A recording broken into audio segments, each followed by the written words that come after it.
Page 59, problem number 35 reads, find f of g, g of x, g of f, excuse me, and f of g of 0. And we're given two functions, f of x equals x squared, and g of x equals x minus 1. Now, let's talk about this first one, f of g. Another way of writing that is to say, we're finding f of g of, whoops, I should be more careful, f of g of x. So what that means is we're taking what g of x is equal to and plugging it into f of x. So we're going to take what g of x is equal to and plug it in to f of x. So f of x equals x squared. F of g of x is going to not be x squared, but it's going to be this value squared. So we can say x minus 1 squared. Now I could leave it like that, or I could write it out twice, because squared means times itself, and multiply these two using FOIL.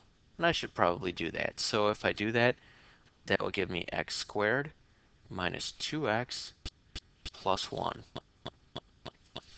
Okay, let's move on to the second one. G of f.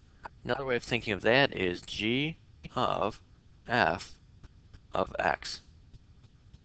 So what that means is take our f function, f of x, and plug it into our g function. So that means I'm going to take our f function, x squared, plug it in here in place of x in our g function. So for our g function, instead of writing x minus 1, I'm going to plug x squared in there. So I'm going to write that as x squared minus 1. That can't be simplified at all, so I just leave it as is. Now, the third and final part says find f of g of 0, which we could also write this way, f of g of 0.